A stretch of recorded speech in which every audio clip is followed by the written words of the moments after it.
Dark Wave Soap by Devon.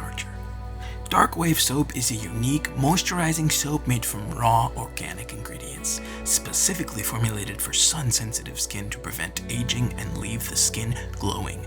Designed for women ages 15 to 35 who prefer natural treatments, Dark Wave Soap appeals to those who avoid the sun and seek traditional anti-aging remedies. Competing with brands like Oil of Olay and handmade soaps, it offers a pure, chemical-free solution for maintaining a youthful appearance.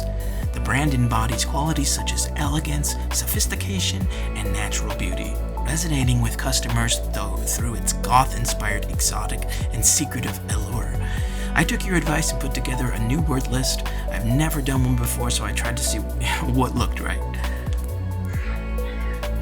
Starting from left to right, Luna Blackwood, 27, is a tattoo artist in Portland, Oregon, deeply connected to the goth subculture. Health-conscious and vegan, she values organic, cruelty-free products like Dark Wave Soap for its moisturizing benefits, aligning with her lifestyle. Evelyn Martinez, 32, is a Los Angeles-based fashion blogger who blends gothic and modern styles. She uses Dark Wave Soap for its soothing and anti-aging benefits, making it a key part of her nightly routine after long days in harsh lighting. Scarlett Dubois, 19, is a French-American art student in New York City specializing in surrealism and mystical art. She shops at indie markets and uses Dark Wave Soap in her nightly routine, appreciating how it keeps her skin youthful and clear, boosting her confidence for bold makeup experiments. Mira Sain, 36, is an Indian yoga instructor and holistic health coach living in Boulder, Colorado. She lives a spiritual, minimalist lifestyle focused on holistic wellness. Mira uses Dark Wave Soap in her post-yoga routine, valuing its calming and anti-aging benefits, and sees it as a way to balance beauty with health.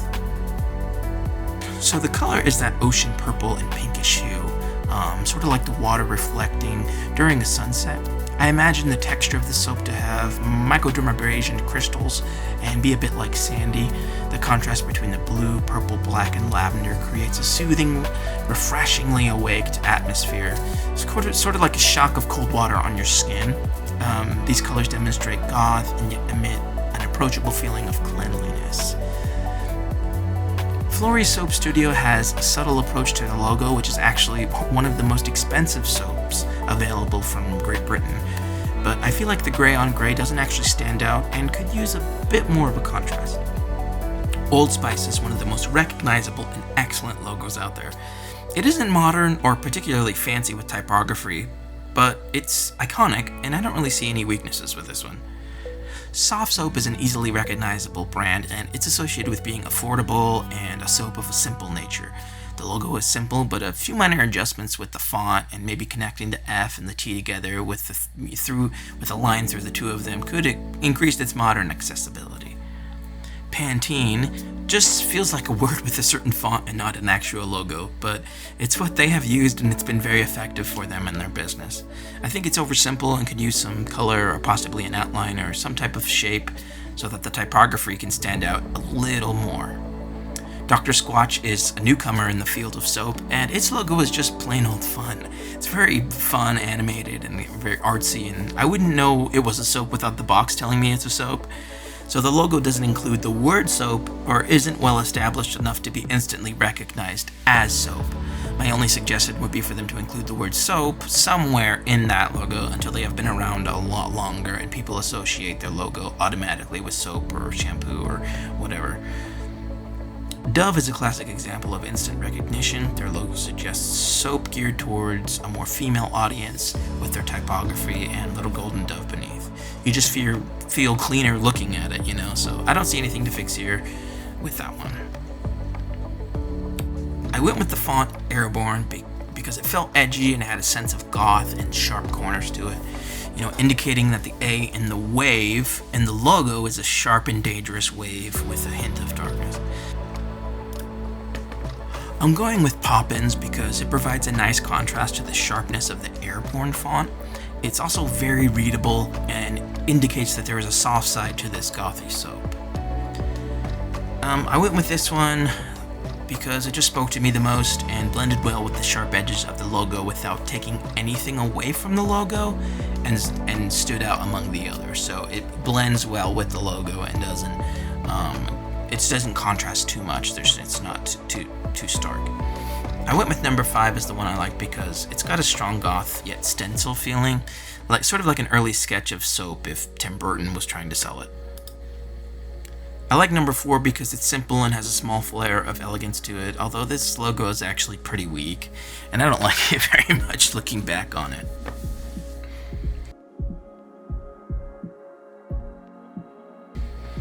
I went with the idea of a crescent moon and a wave connecting to it like a moon setting over the dark ocean.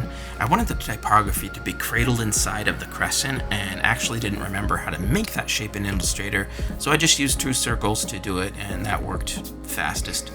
I connected the A in both dark and A to symbolize the A in wave and dark to symbolize a large sharp wave is coming to you and will hit you with all the intensity that this soap brand has to offer, so to speak.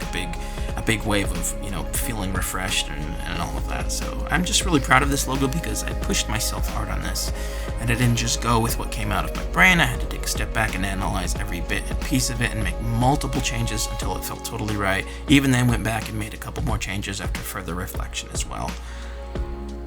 By adding the color purple, I feel like it really connects with the idea of being a soap geared towards a female audience. It's dark enough that you get that goth feeling, but also the color really creates a beautiful contrast that feels more recognizable and memorable, and I'm really happy with it. I've recently fallen in love with adobecolors.com. It's been such a helpful guide for creating palettes and understanding color schemes much better, and how minor adjustments are sometimes something that can make or break your entire design as far as color goes. I feel like this design is pretty awesome because of its simplicity at first glance, but you see there is more depth when you look at it a little more. I like the ocean appears like water at first, but there's a lot going underneath the surface. I really enjoyed being able to use a Japanese-inspired wave theme throughout a lot of this design process, suggesting mystery and elegance at the same time. I think I may have done more with the business cards looking back on it, but I couldn't really think of anything else at the moment. Maybe in a few weeks I'll go back and look over these again. These color palettes are sophisticated and scream organic, natural, and goth. So I wanted to be certain you could see the actual soap bars on the package, so it made more sense and wasn't just a box with the word soap on it. I love how the dark waves blend together to create a stark and intense atmosphere, which fits well with the overall theme and design. I wanted to use a lot of white in this so as to help the dark colors stand out further and to be able to catch a person's eye if they were shopping for it and not vanish into black, so to speak, literally. So it's not so goth that it's all black and you can't see anything. My wife personally loves this one the best, but I feel like it feels a bit different from the others. It says less dark ocean and more dark forest by the sea. The Japanese wave formation is placed behind the main logo and accents the top and bottom corners in certain places. I thought about going with a yellow or gold accent, but that felt it would go too far away from the ocean idea, so overall this one is probably the weakest. This is my personal favorite. I love this one. I think I really could see it as an actual box or soap brand. It just doesn't quite fit with the main color and doesn't give you a goth or soap feeling. This feels more like an Old Spice spin-off and sits better with a masculine audience with the very, with this red and this gray color, which is maybe why I like it so much since I'm a guy, but I just want to save this one since this color scheme speaks to me so much, and I love this the most, but I ended up going with the official color in my first design because it fits the theme and what this whole thing, goes for the best, which is to appeal to the female demographic. And I feel like this works for both women and men, but it appeals specifically to women who like goth and organic products and lean more towards that purple and black feeling. And so it feels clean and something like my wife would maybe buy. She isn't much of a goth, but occasionally wears black lipstick, so. But anyway, so yeah, feel free to suggest any changes or thoughts since I'm still novice in a lot of ways to design. I've been doing it for a long time, but I still feel like there's still so much to learn, so thank you so much.